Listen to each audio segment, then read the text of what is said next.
Hey Oh, there. hi. If you're watching this video, I'm Eduardo Sajgalik, and I've got the pleasure of having Fabrizio Anteri, who's currently leading the England pro player race. I guess he's one very ahead horse, so to speak. But he's also, he's done very well this year. Top eight at two GPs, one straight up. And yeah, we're just gonna chat about his experience at the Pro Tour, and if you want to prepare for the Grand Prix in Manchester, this is probably something you want to listen to. So yep, hi Fabrizio. Hey there. Hi. So yeah, tell us a bit about your experience at the Pro Tour, both limited and constructed. Yeah, sure. This is finally my first Pro Tour where I get there with a team. So a proper preparation and not just a few games with some friends before, a couple of days before. We didn't have a lot of time for preparation because we got there between Tuesday and Wednesday, but we probably played more than 12 hours of Magic the last 2 days. So our preparation also was good enough, even if I'm not completely happy with our deck of choice. It was still fine, but after I saw the meta game in the Pro Tour, I would have liked it to be a different deck. What But it was was your? Sorry to interrupt. What was your deck, by the way? Just for the others. we pick up Naya. Naya. We Okay. Yes, we basically try all different brews of control decks, three colors decks, and we realized that the temple mana bases were quite awkward. So mono blue and mono red were very aggressive, were very fast. So this deck were having problems. So we got to the conclusion that there will be a lot of aggressive decking for mono blue, mono reds, blue heroic, red heroics. There are many combinations where you can get an aggressive deck, Hmm. and we thought these were going to be high part of the meta game. So we pick up Naya with 6, 7 born spells and main deck, which was very solid against aggro. It got a 70-30 matchup against aggro. Yeah. Against midrange was okay, it was probably 50-50, but it was probably bad matchup for control decks, basically decks having removals, the 3/5 spins. Those were hardest matches, but we thought according to metagame it was better to pick up this deck and get 70-30 matches and 30-70 matches. Okay. Yeah, because I mean, you were right on the aggro metagame. Like, if you look at the share of aggro decks in the format, there were tons of them. So you weren't wrong there. But what happened is, I think there was one aggro deck that was particularly good, which I'm gonna explore in a bit. Red green aggro, but everything, all the other aggro decks just did terribly. They just crashed and burned. Yeah, indeed. Well, I don't know if this is because it's a pro tour and players just hate to play mono red, but in our testing, mono red was doing extremely well, and I was somehow surprised to see no mono reds at all, or the few mono reds getting crushed in the first few rounds, because it was doing very well. It got a very good matchup against Reanimator, a very good matchup against Esper Control. Yeah. I have no idea about for example, the Buck control deck the Channel Fireball play, Hmm. but just having a look on the list, I'm sure the first game is very good for mono reds, and then just depending on how many drawing swords are in the sideboard, mono red has a shot or not for sideboard. But again, I think there were very few mono reds for how good it performed in our testing. Even mono blue was more or less the same, but mono red was more aggressive. I Yeah. think it was just better. Yeah, I mean, I looked at the stats for Mono Red. There were actually quite a few in the field. Quite a few of them actually, because there were so many. Some of them went actually 6-4 or better. But from my perspective as a viewer, all I saw was Sylvan Caryatid and Corsive Crewfix. So you're kind of like, wait, how does the aggressive deck work at all in this format? You got the zero free wall with hexproof, so they can't really do anything about it. And then you have this 2-4, which gives them life and card advantage. It's just, ugh. Yeah, well, it looks very hard, but when you actually put your Caryatid on play and your course on play, they already got 3, 4 creatures, some with Aureals or counters, or if they just have the Titan Strange plus Okay. 3/1, just they can easily go through the Caryatid or the Corsair. It's not that hard. I was testing most of the time before. I mean, you pick up Naya the night before the Pro Tour, but I was testing the whole time the Constellation Jump deck, Yeah. at least a bit different from the one we saw in the finals. And I mean, there are many variables, so people Yeah. pick up different cards. But in general, the deck was quite solid. It was a nice option, but again, it was struggling against mono red. It was still 40-60, And if I wanted to make the matchup against Mono Red better, which was basically cutting down some Thoughtseize and put them on the sideboard, I was screwing up again the matchup against Mean Rage and Control decks. So I really like that deck, the John Constellation deck. I was quite sure I was going to play that, but I felt like all the matches were a bit worse than 50-50, and post cyber went a bit better than 50-50. So I just got convinced with the team theory that the metagame was going to be aggro, and it was better to get a 70-30, 30-70 deck matchup. Mm-hmm. But again, Mono Red was doing very well against these green decks. It seems like a turn 3 Corsair is unbeatable, but with Titan's range and I forgot the name, the 1-3 Trample Double Strike guy. Prophetic Flame Speaker, right? That guy, if you don't have the Hero's Unfold for that guy, there are many ways to make this guy bigger, or you're just trading the threats for the small guys on the early turns. This guy picks up Dragon's Vital or. Yeah, I see what you mean. Like it's both card advantage and okay, so that guy was dealing 12-14 damage easily per turn in our testing, so. yeah, what actually ended up happening is everyone main decked 4 Heroes Downfall and 4 Silence the Believers. So I don't know how much that's true. Well, I can test those decks, but they may be a bit slower in their main decks against Mono Red. But anyway, I'm sure they got prepared better than we do because they were expecting the mean rage meta game that actually was a Pro Tour. So yeah. that bug deck was doing very nice, and it's actually the first deck I'm looking to test on my line. If I like it, I'll very likely end up playing that in the GP in a couple of weeks. Yeah. So to kind of for those watching, like Naya or you played Red Green Elspeth, right? Basically. Yes, Right, exactly. right. Yeah. So Red Green Elspeth was actually a positive record on the weekend, and I suspect it's because, as you said, it munched on the aggro decks. But probably what happened, I mean, you had the, what was the guy? Andrea Mangucci, like, top 8'd with that deck. But I suspect that he said himself he got a bit lucky. I don't think his matchups were that positive against the control decks, but probably those decks were crushing all the aggro decks in the middle of the field. Um, so I mean, the other thing that really is interesting for me is the Junk Constellation deck you were talking about, because the Junk Constellation deck actually didn't do that well. But the second it was Junk mid range, so the second it went to Fleet's main line, Brimaz, like more mid range threats, and in the finals, the guy had Elspeth. A lot of the Junk Yeah. Constellation decks didn't have Elspeth, which surprised me.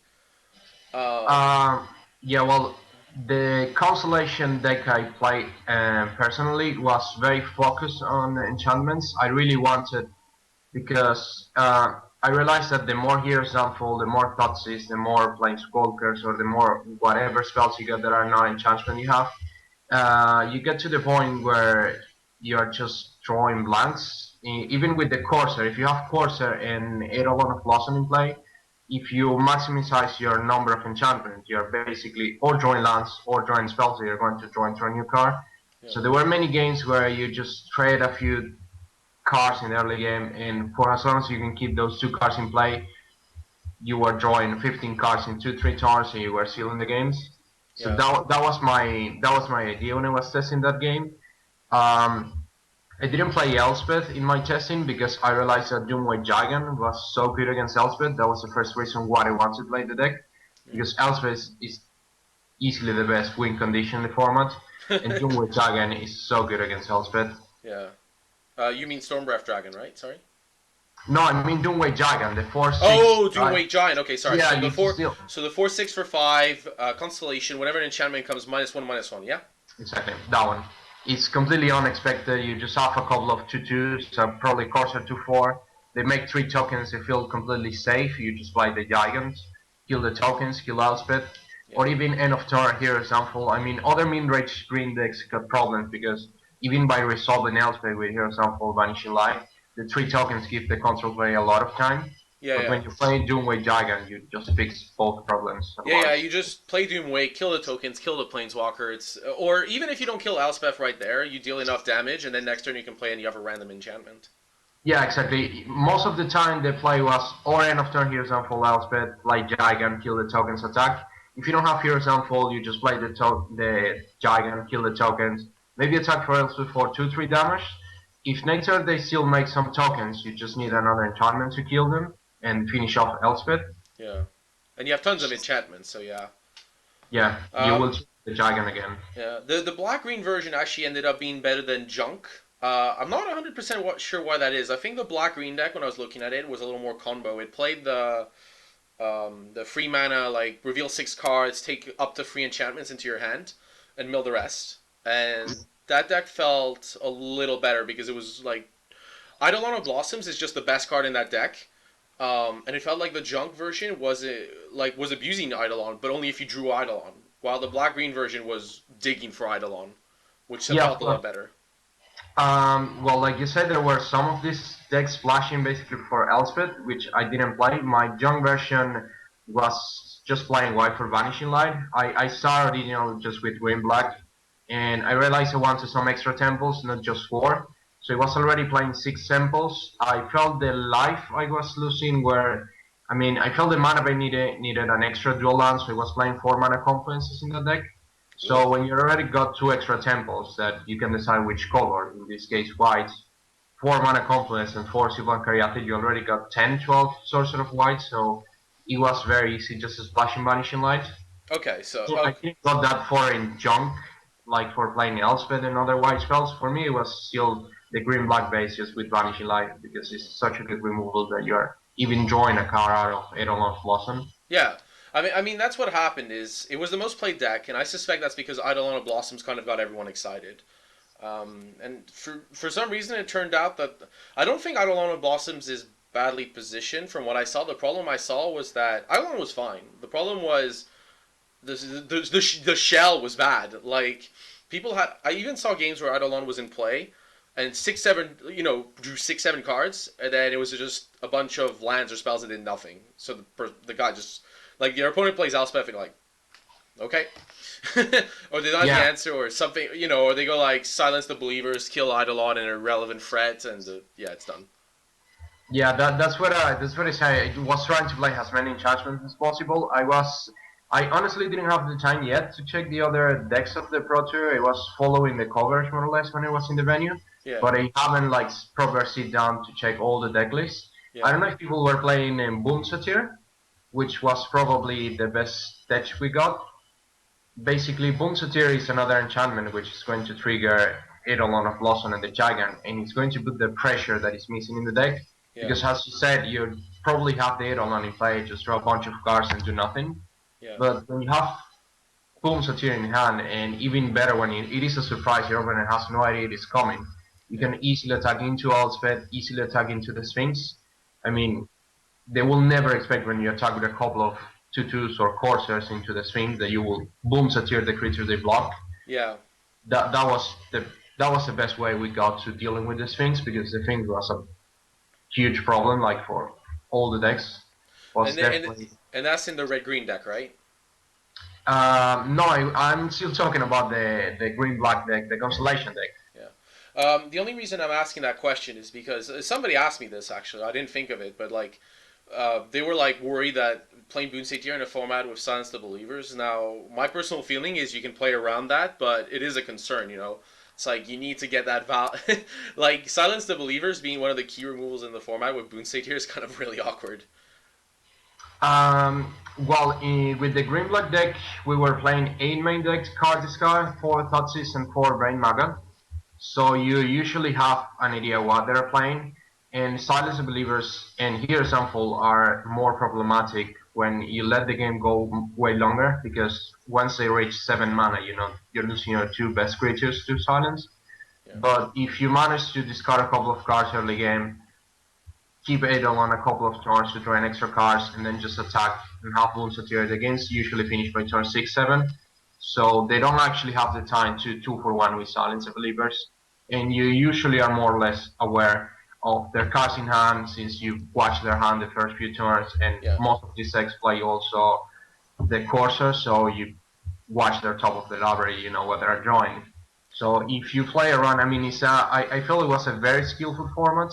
These main range decks can go wildly different in matchups depending on how good you play them. Hmm. So for as long as you play around all these cards, or as long as you know the match, I think you can make 10-15% different of the matches. One match that somebody can tell you is 40-60, you can make it 60-40 if you play well. Yeah. No, I agree. Like the one thing from everything I was seeing was it was a perfect information like metagame because both players had Course of Crewfix, you had Scrylands, and you had Thoughtseize and sometimes Brain Maggot. So it just turned out you had like perfect info. Yeah. Um, and like I only played Chapin's deck online yesterday, and I was like, I just know what's going on. I can tell like 10 turns in advance who's gonna win this match most of the time. Yeah. Um, I mean, one just a piece of advice because obviously like one thing if by the way guys if you never watch Fabrizio play one thing he does very well is he notes down everything that goes on.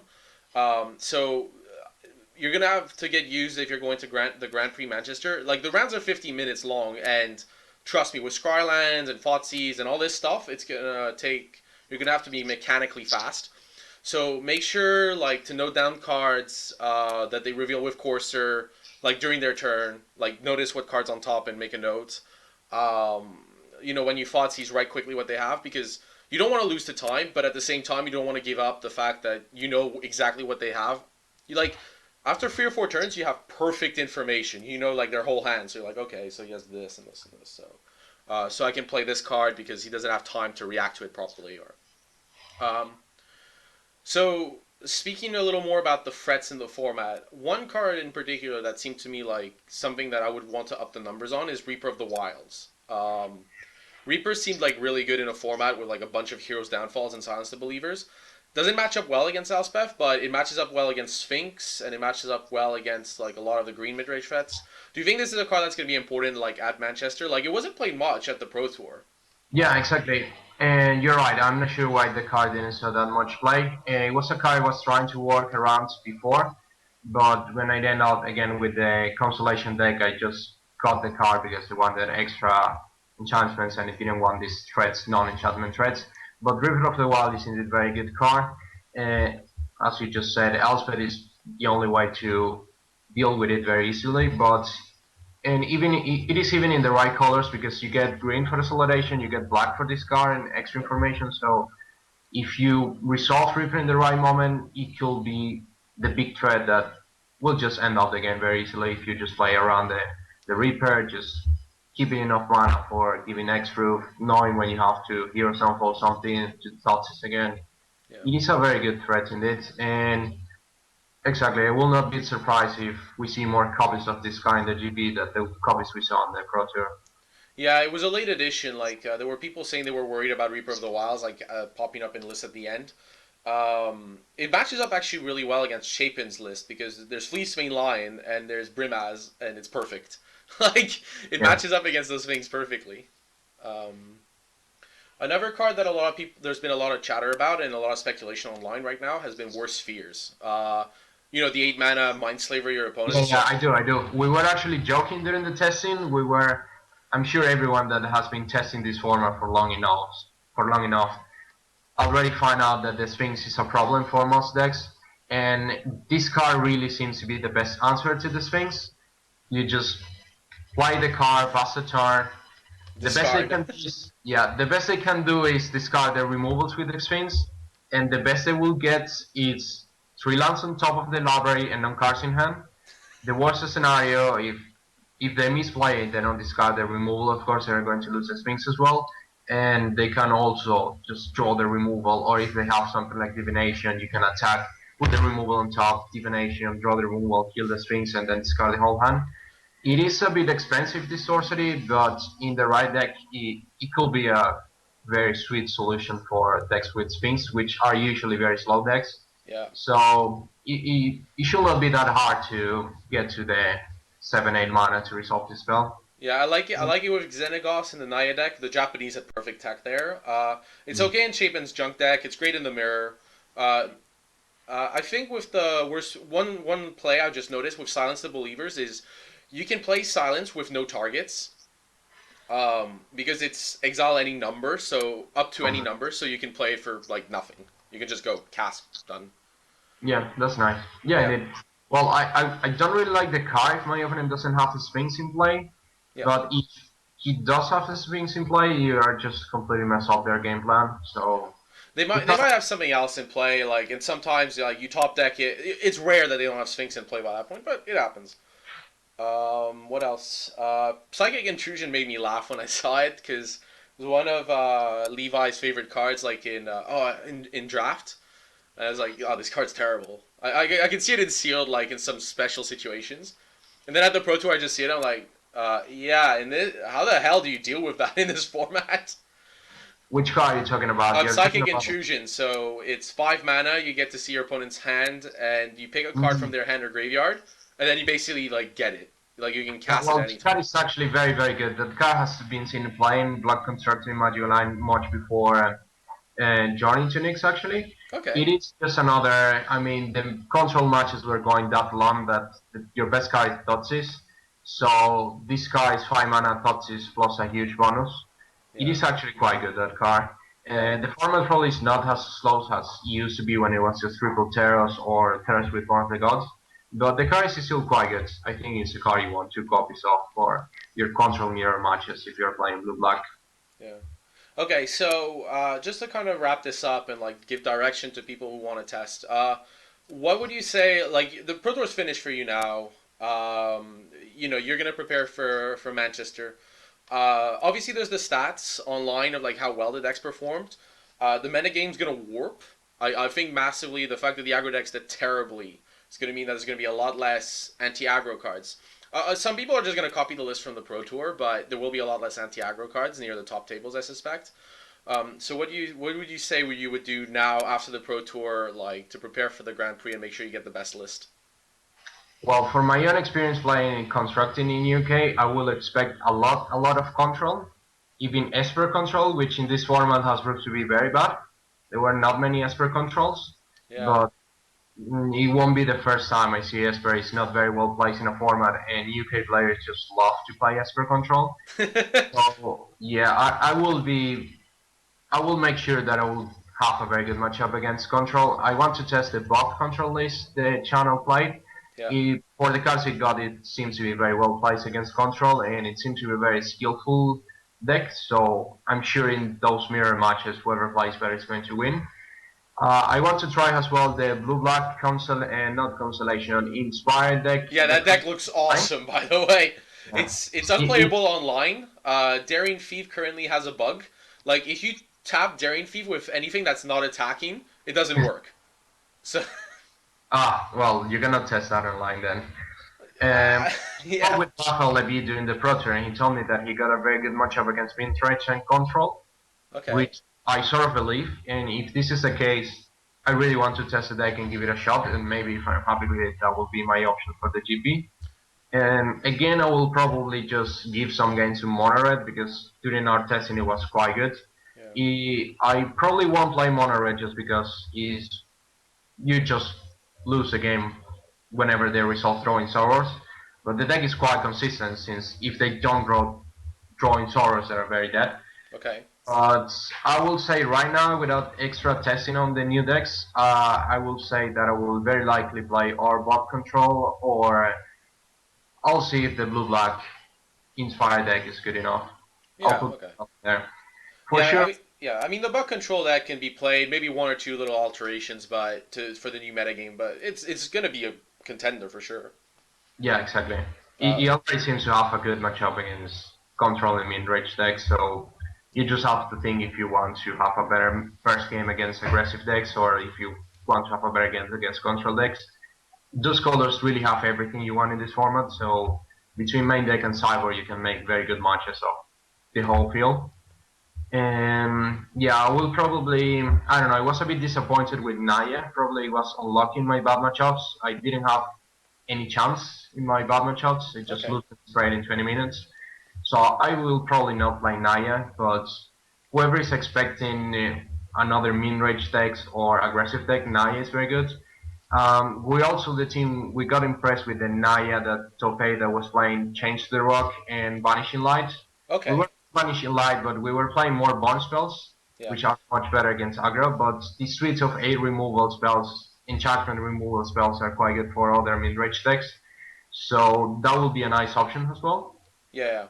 I mean, But I don't know how many more Unravel the Aethers, these sides, Glare of Heresies there'll be. There doesn't seem to be many anyways. Like it's 2 or 3 copies. And if more of these bug control decks get played, less of the red green decks with destructive revelry get played. Yeah, I mean from my perspective, I would be prepared for Chapin's deck list. It won the Pro Tour. People are going to want to play that. Uh, I would say the red green aggro deck was played by, no offense to them, like they did very well, but they're not known players as far as I could tell. Um, I think the red green aggro deck got like 59 or something win percentage, which is ludicrous. Like it's the second best performing archetype. I mean, it plays Golden Hind, like four of Golden Hind in the deck.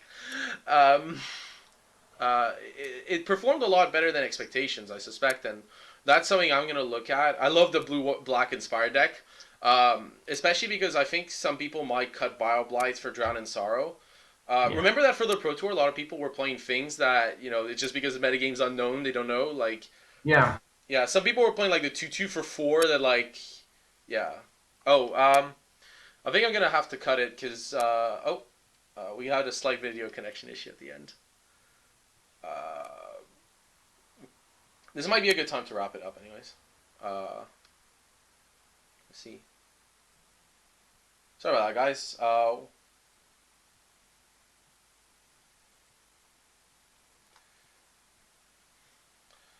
Yeah, okay. So, unfortunately, before this video, Fabrizio was telling me that he had some technical issues potentially with the video. So, I'm gonna wrap it there. I want to thank Fabrizio for his time. So hopefully you'll see that in the video when it actually releases.